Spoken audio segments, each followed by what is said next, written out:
Welcome to another episode of Resourceful Women in Mining. Today, I'm happy to talk with a lady I've known for a number of years now, and we actually met through mining. And this is Karen Chovan, and I will let you take your professional introduction and go from there. So welcome, Karen. Hi, thanks, Lynnel. I guess I can just introduce myself as a woman in mining, a geological engineer from 25 years experience, I guess now, working in mine waste management primarily. And we do a lot of work with risk management, right through to sustainability initiatives, but a large focus right now on applying risk governance to tailings and mine waste infrastructure. That's excellent. And that's how we met, is because my initial interest in working with CIM as well, that's where Karen and I met. It was in tailings and the conversations around tailings to help everything tailings wise work better. So we've had lots of great conversations over the years, and then we discovered that we go to the same lake, and then we discovered so many things in common.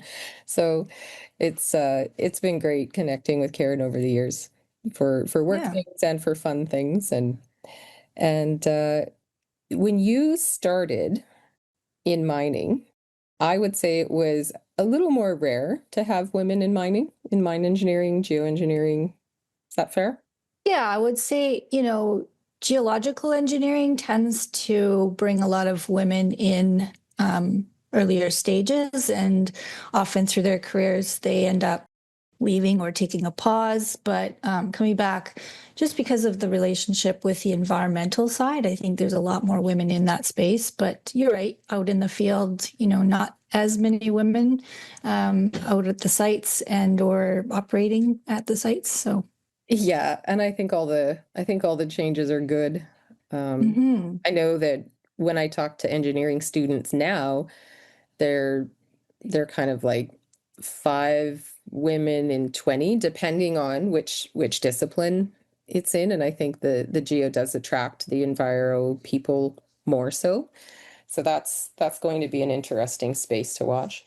And you mentioned that you're in waste management, and when we met, you were starting your own company. So you went from corporate to doing your own thing, and you're, I would say, an innovator's innovator. So you saw a need, and if you can maybe talk a little bit about the need that you saw and what prompted you to go on your own to address that need specifically, and then, maybe some of the challenges of writing your own tickets and doing it as an entrepreneur. Well, I guess I don't know that I would say I went out on my own at the start, just because I had this drive of like exactly what I'm doing right now. I was in a space where, there was a downturn in the market. I was working in uranium, and the Fukushima incident happened in Japan, causing the market to crash in uranium especially, but a lot of shakeup in our company. So I lost a bit of my team and worked for a little while, but there was, a real change in culture at that moment in time. And I decided to go out on my own. And I wasn't exactly sure what I was going to do at that point, but decided that I wanted to stay with the work I was doing in the corporate world, but bring it to a broader audience. So, bringing sustainability, integrating into operations and strategy and decision making, integrating both the environment and the social aspects. And over the first few years, kind of found my path in terms of coming back and focusing on tailings and mine waste management within that spectrum, because that had been my background right from day one. And a number of failures started occurring that gained a lot more visibility globally. There's always been failures, kind of an average 2 or 3 per year, but these incidents were large and had taken a number of lives and a lot of devastation, right? So there was a lot of shakeup in our space. New global standards came to be in 2020. Right around the same time, I had already started working with Agnico Eagle, great client to work with. And we took on this new project to investigate ways that we could assess and compare the risks of different facilities and use that information to help them make better decisions on, where to focus their energy, their time, and their efforts and their costs, where they're going to spend the money. So that's where it started with the software. So. And I think it's always painful for people to see a disaster happen and know that if this had been done, it wouldn't have happened. If that had been done, it wouldn't have happened.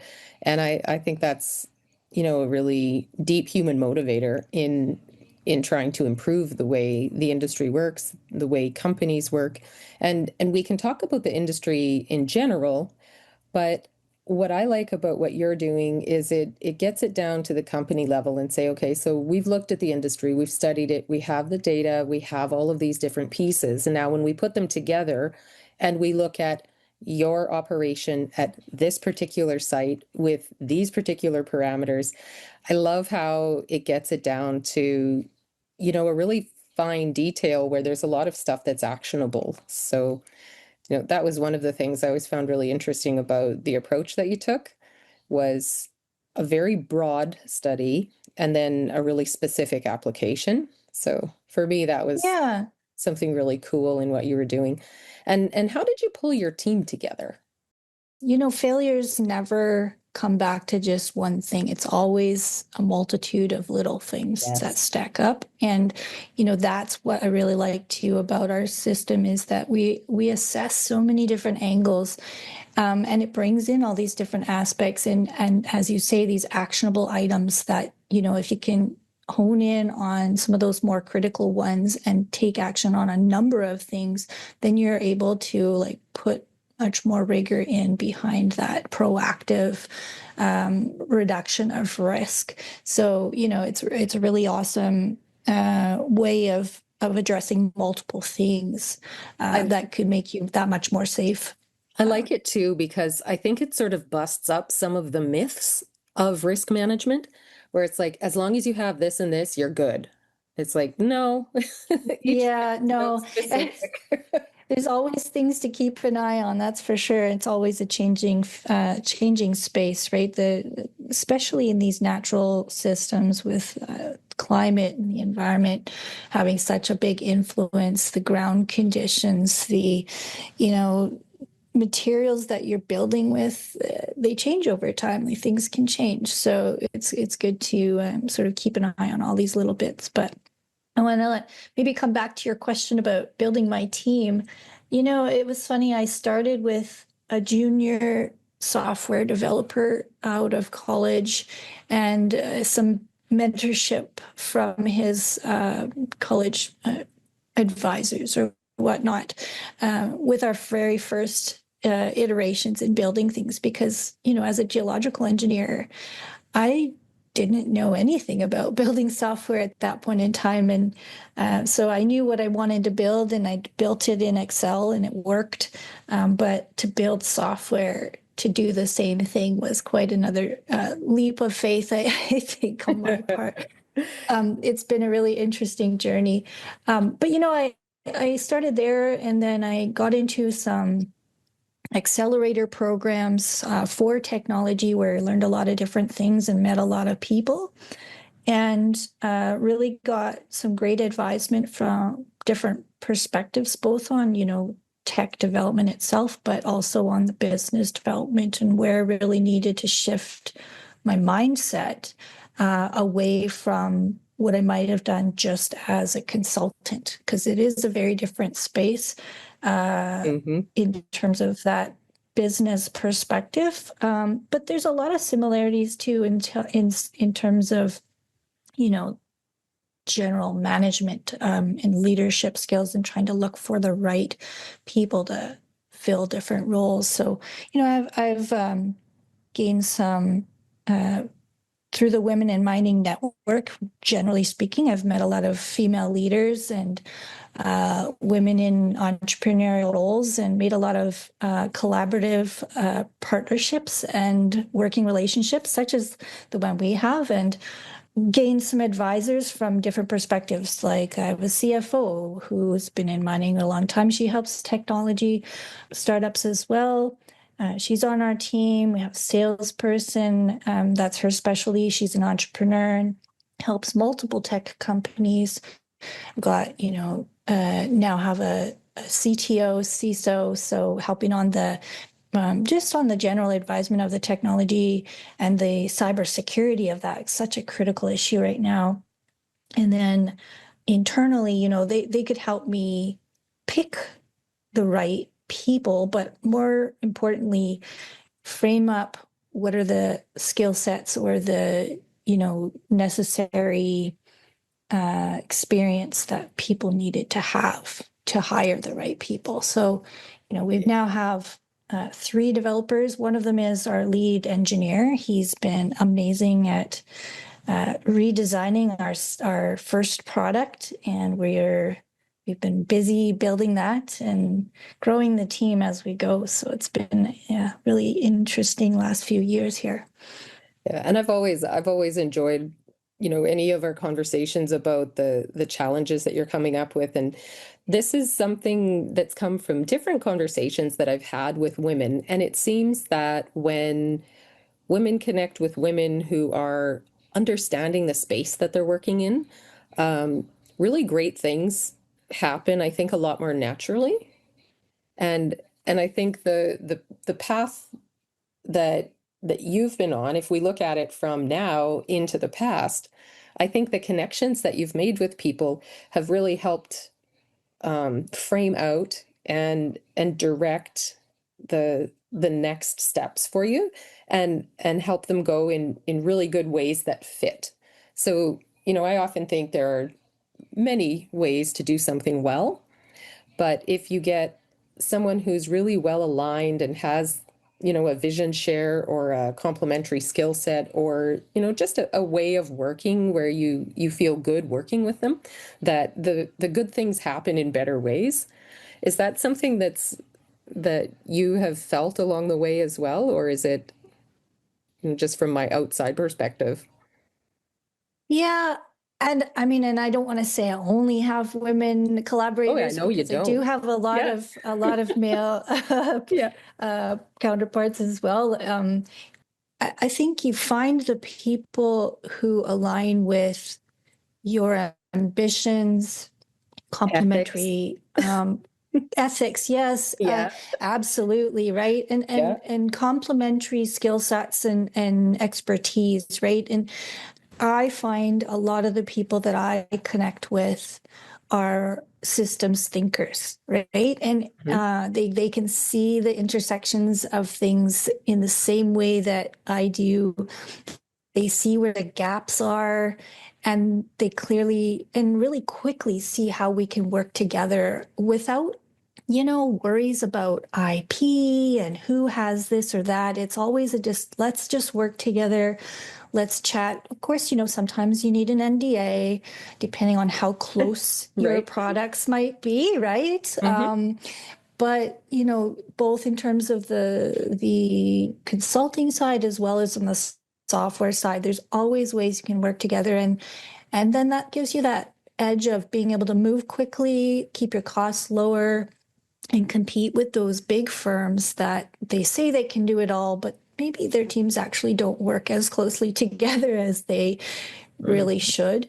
Whereas we bring in who we need when we need it and for very specific things. And so you get really clear on who's doing what and how you're going to work together fast. I love it. It's always you know, sometimes I don't know, it's a bit more risky, I suppose. You don't have a big wheelhouse of projects on the go all the time, but it is it's more nimble and agile and um, interesting, I I think think. there's an urgency too that a lot of entrepreneurs find, I won't say exciting as though they like it, but I think it's very motivating in a real way. Like, you need to hustle, you need to meet prospective clients. Otherwise, there's nowhere for your product to go. There's nowhere for your service to go, right? So the immediacy and the reality of operating a business while innovating like, I think that part is exciting and motivating, even though, stressful at times, but Yeah. I know it's a Uh, key for you. Like, we've talked about it, and I know how yeah. much you enjoy what you're doing, and that's I something I think that a lot of women in mining have in common. They really love their work. yes. So it's funny because I think different there are different drivers for people to become entrepreneurs. Some are very driven to build things big and, you know, make a huge impact in that way.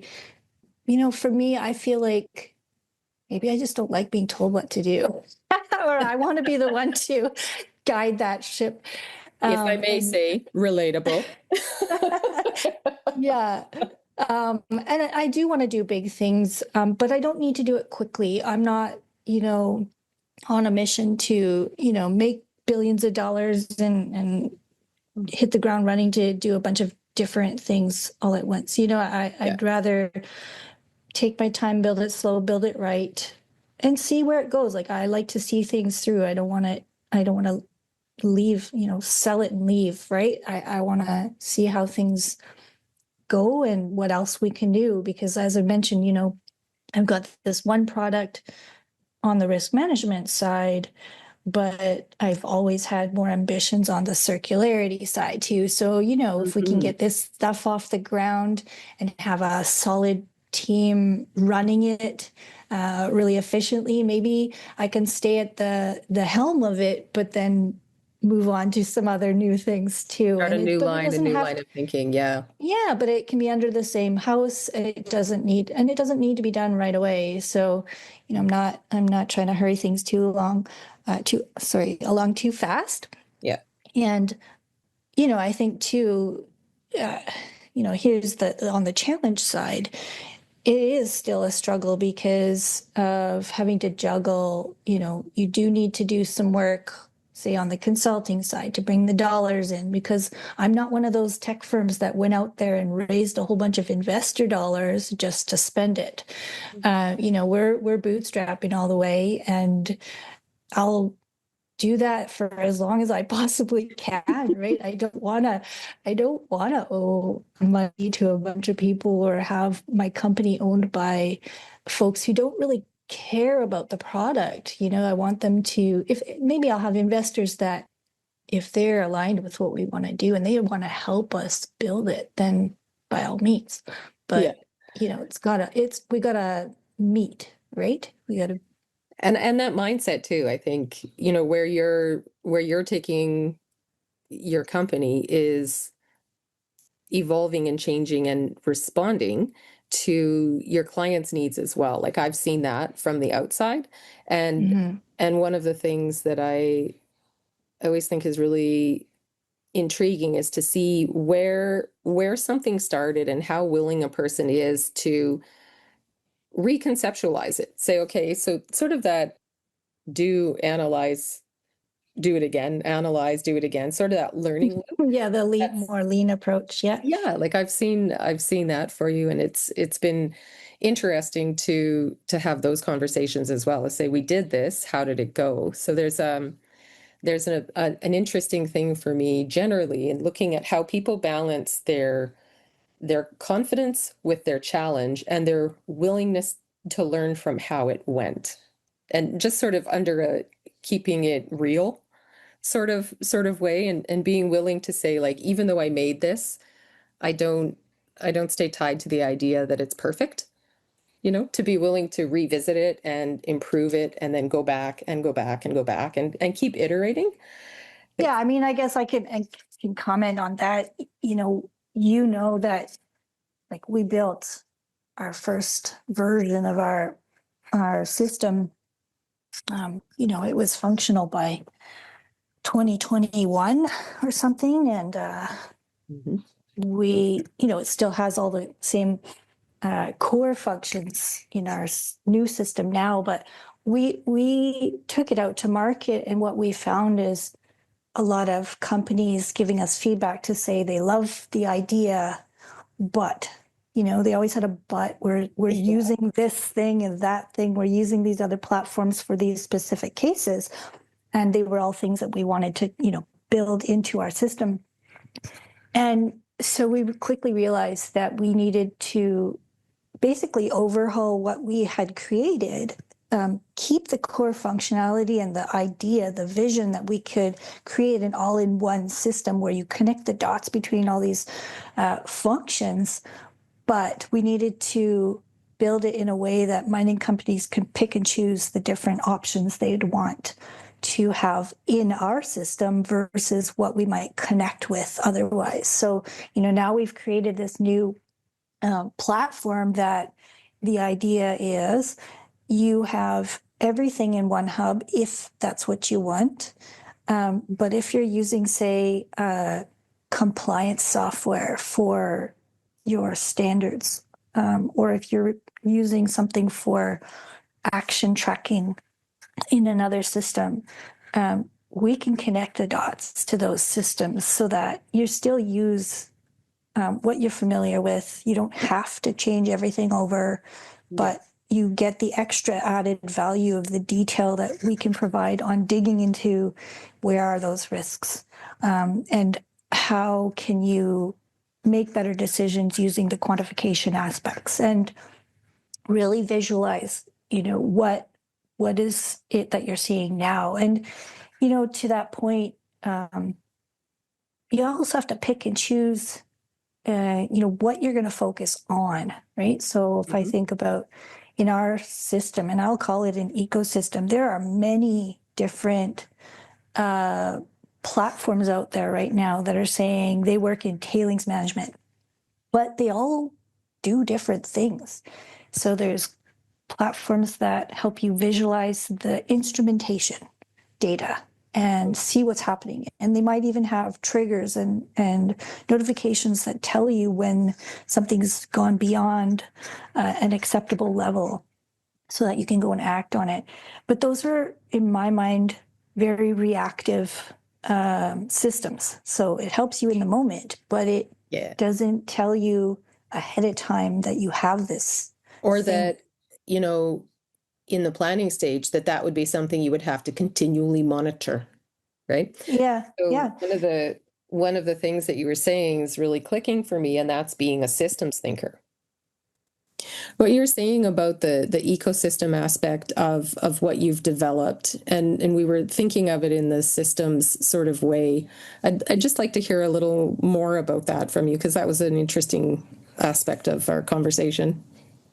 Yeah, so maybe I was just getting at, like, there's this whole ecosystem of different players, and, some are looking at monitoring systems, some are very specific risk management, some of them are modeling and influencing design. And, what we're really looking at from our perspective is being able to work with a lot of those. Either you're pulling trending results from those other platforms, or you're pulling in information about the risks associated with, say, different models, or the assumptions even being made for different models. We maybe don't need all of the raw data in our system, but to be able to connect the dots between different things is where we really want to help mining companies have that full sort of eyes on their ecosystem and be more proactive with, if they see gaps in that could be causing greater risks, then maybe they can do something about that gap. Maybe they can go out and do a field investigation to find out just a little bit more information and make it much more of a solid analysis, for example. So you're getting the spectrum and identifying and capturing and filling in some of those gaps as well, rather than trying to be, everything, focusing on getting the pieces that your clients have talking to each other. Yeah, well, and pulling the data in from different, because every company has, if they have multiple sites, they have people working from different organizations with them, right? Whether it's a consultant or external reviewer, or, another platform, like I said, monitoring the system, they have all these different players, but you want to have everything in one hub so you can see it all in one place, right? So that's kind of what we're targeting. Get that full picture. Yeah. Yeah. And I think even that is innovative because, everybody wants in the past, what I have seen, qualify, is that everybody would love for their solution to be the solution. And I think your willingness to be part of your client's solution is what's going to, for one, make it more marketable, more saleable, and more useful. Because you're not saying, hey, throw out that thing that you invested years and, hundreds of thousands of dollars into. Let's just toss that. I mean, that's not a great that's not a great path for a lot of companies, right? And to your point about change management, like people, all the people, the involvement, it's hard to change people's habits, right? So, if they're used to something that works well for a particular aspect, then let's use that advantage and build into how, just make it better. Don't create a new learning curve. Yeah. So, and two, I think it enhances the comfort, and it also acknowledges that, they were working on it. They are working on it. That data is good data. And, let's work with what you have. And I really like that idea of meeting your clients where they are and not saying, let's throw everything out and start over. And I know that you've put an immense amount of effort into how to get your pieces to tie together with what's already happening. So I think that's definitely an advantage of how you're able to see things from, multiple perspectives and from, I would say, a fairly zoomed out perspective as well. Like you do a great job of putting yourself in your client's shoes and say, would I want to throw all of this away? No, I would not. Yeah. So join in, add on, and make things work better. And I think that's one of the really appealing things is and I know that you're a problem solver, right?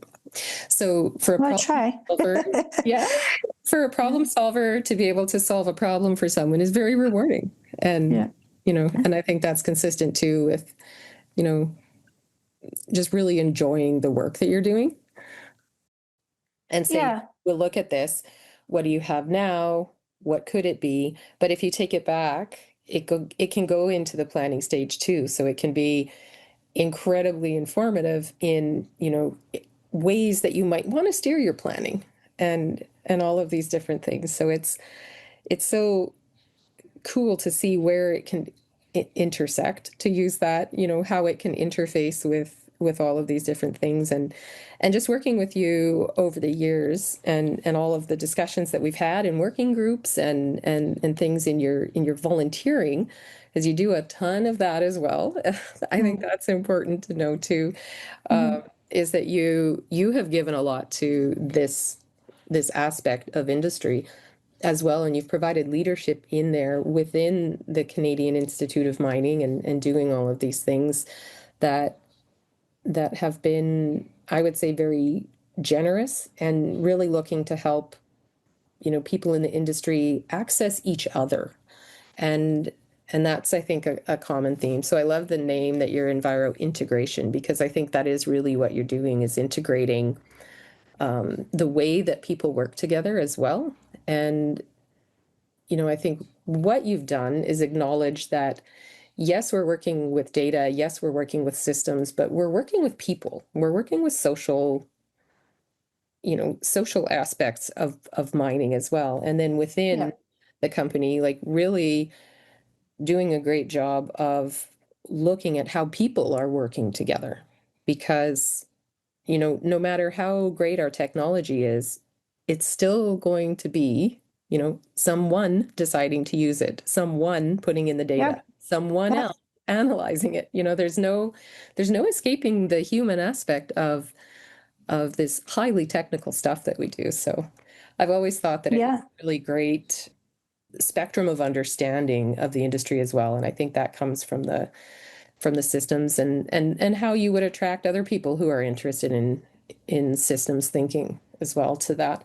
And, the leadership aspect of it is that's probably where we've had most of our conversations, is looking at those pieces, because that's, you know, what I'm always interested in is how that part of it is going. When you're going to conferences and you're seeing, you know, what's going on with your analysis and what you tend to notice directionally, what are you seeing in when it comes to women in mining? Like, does a 2025 young woman in mining have the same issues or different issues? Um, you know, what are you seeing as far as patterns? Um, well, I think there's a lot more opportunity. There's definitely been, like earlier you mentioned positive shifts. You know, the I don't want to even use the word acceptance. It's women have way more opportunity right through from junior levels all the way through to leadership now. Maybe not in every role yet, but it's getting there, and people are seeing the value of the female perspective and different perspectives coming in. And so I think that maybe some of the barriers experienced by women when we first started out are no longer there. Mm-hmm. I could be wrong. I haven't spent as much time out in the field as others, and like actually being on the mine sites. I have been, but it's been quite some time, so I haven't seen how much that has changed. But I think there are a lot more opportunities, and there's a lot more opportunities for women to have mentorship from women. And do you think that's in part because we're so much more readily connected with each other? I think it is, but I also think it's because we get it. We know what we went through and where connections really made the difference. And so we're very quick to offer that support. I don't know, maybe men do the same thing as I think it's called the I Old do. Boys Network. But I think that's exactly what's been happening. yeah, And you know, that's those informal, those mentorship things, all of those different things. And you know, we can be more explicit about it. We don't necessarily need to golf together, but that's certainly something that happens, you know, like yeah. all those other pieces and ways of connecting and you know, meeting like this person did this in this area, and oh, I know this person from this country, or we had a conversation, and all of those things really matter. And Yeah. I think that having that contact and those connections, and like you say, the willingness to say, you know, here, have a conversation, Hmm.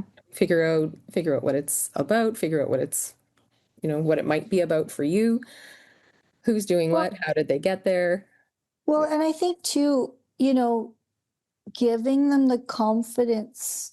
We always hear these studies that women don't have as much confidence. They won't try something until they have all of the, skill Mm. sets they need in 10 out of 10 comparison to requirements men. checked off. Yeah. Yeah. And I feel like we can give them that because we've gone through various things and we have ways that we dealt with our own challenges from a female perspective. And maybe that gives them the confidence that they can also do the same, and like I think because my daughter, this, right? She's now in she'll be going into the third year geological engineering, so I'm very happy that she's following the path that I took. But like she's been driving truck up in Fort McMurray for the Suncor site, and she wasn't sure about doing that, And Mhm. we were chatting with her yesterday, and she's talking about driving in weather, bad weather, and Mm. learning. And it was really fun to listen to her because she was talking about having to like change the way she drove and gear down and this and that and shift this way. And she sounded very excited, Yeah. and I don't think that that's something she would have felt confident doing before. So, it's just fun to Yeah. help get them there to try it And and then hear they're at their such a great, wins. yeah, like then they're at such a great stage too, because just in life, Like everything that they're starting is new and fresh for them. And everything that they, every skill that they learn, they appreciate the chance to learn that skill and to have the people in their lives. And I would wager that, every woman in mining can easily list 5 people who were influential for them. Yeah. And that there's probably, it's probably not all women helping women. There's probably a lot of really great males out there in the industry who have been like, hey, that was great, that was great. And that's something that I want to give credit for as well, because I know a lot of the industry is male. And, just to say, hey, let's connect, let's make sure. And I know a lot of that sort of connection and introduction and thinking about the diversity. I don't know that it's because it's a woman. I think it's because it's more, it's just another segment of the population that would be great to bring in. And if we look at our data, when we have more women, we have more diversity, which means we have more diversity of thought, and we have more diversity of, practice and style and all of these things. And I've heard someone say that, you know, gender balanced teams tend to perform far better. And that's their hard data, and that's their experiential data as well. And when we listen to the young women who are getting into the industry and hear them building their confidence and their excitement, and I just love that part of it. Yeah. It's so great. And Yeah. and that goes back to school with them when they hit the books again in the fall, right? Like, I think that the confidence that they get from their site work kind of, is energizing when it comes back to the things that they want to do. And, listening to them be excited about the industry is one of my favorite things to do. And listening to them just be excited about the world of work as well. So that transition between studying and working, and yeah, I'm excited for them, and I'm optimistic like you are. I think there'll always be challenges because work is work. So some of the challenges might be because of their gender, but some of them might be because of their preferences, or, what subject they like the best. When we're talking about young women getting their field experience and how confidence building that is for them, and, they can take it back into school with them and take it forward, I think, the bridge for them isn't so much, being female in mining, as much as it is being a student transitioning into a working world, and what is that working world going to look like? So, as we wrap up, I'd love to hear your thoughts on and predictions about, what you think the girls who are graduating soon or who are still in university, how those young women are, what kind of industry is there, not just waiting for them, but what kind of industry do you think they will help make? And what I feel like, I'd rather it focus on the students coming into their professional career, and not just women, but all of them. They're coming into a space that's much more digital. There is a lot more change happening very quickly. There's going to be a lot more need of that creative, collaborative thinking and processes. And I think that this generation is actually really good at that. There's a lot more learning in that capacity through their schooling. And of course, they've been raised on digital, so they get it a lot more than we do. And they can see a lot of possibilities, and how to improve things.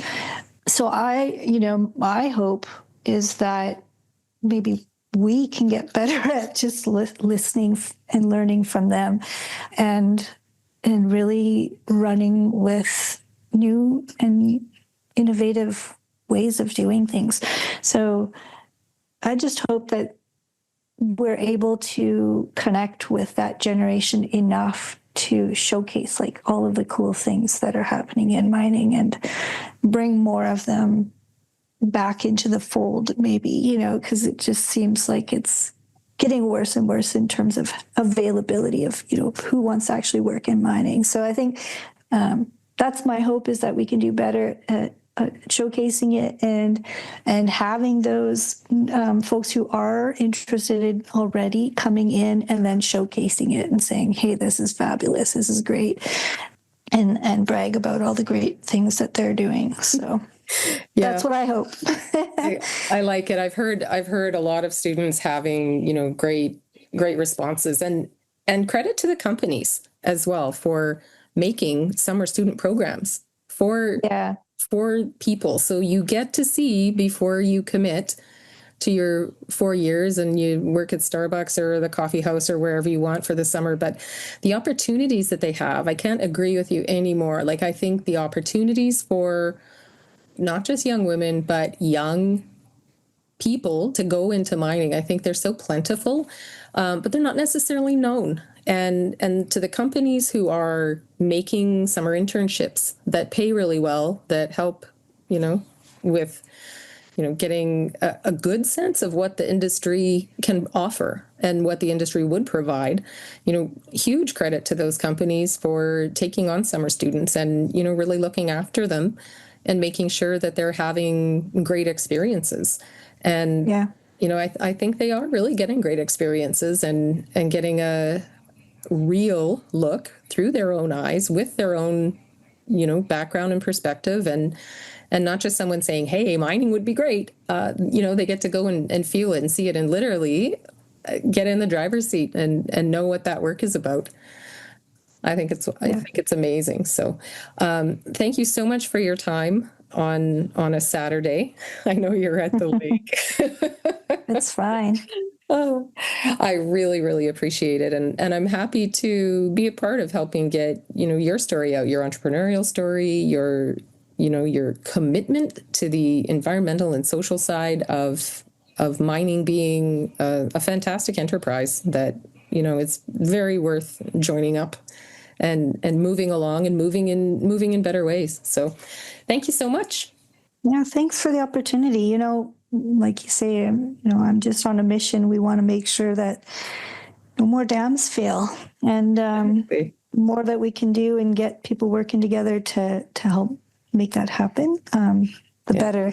And it's always just been great chatting with you. Every time we get together, we have tons to talk about. And being at the lake, it's fine. You know, it's a kind of a not so nice day out there today, so good time to do a podcast. So there's a benefit to a cloudy day. And so I'm grateful for the clouds. Thank you so much, and we will talk again soon, of course. All right. Have a great day. You too. Bye-bye. Resourceful Women is a product of the Prospector News. Opinions expressed in this podcast are those of the speaker and speaker alone. Resourceful Women is for educational and entertainment purposes, and nothing in the podcast should be taken as investment advice. Always consult with a licensed personal financial advisor before making any investment purchases.